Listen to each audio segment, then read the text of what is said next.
It is a very big responsibility looking after a farm this size. And you don't do it for the money, you do it because you love it.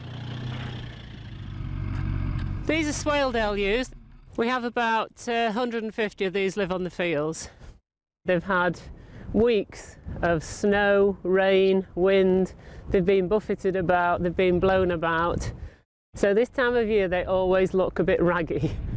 A different thing about a lot of hill sheep is that we leave the tails long. It's important to have that tail to help insulate the udder. Even in April here, the weather can be pretty bitter. The grass stops growing in the autumn time, and once that's been eaten, we don't get any more grass here until April if we're lucky.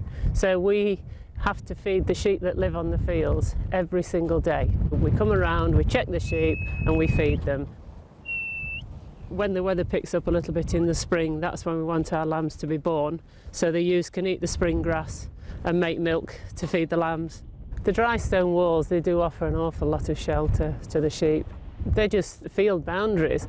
They cleared the stones off the fields and used them to make the dry stone walls, and that's what we're left with. It's a very historic landscape.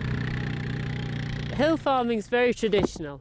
We are completely limited by the climate and the soils and the short growing season. We know what the weather is going to do 5 minutes before it gets here because we see it on the horizon.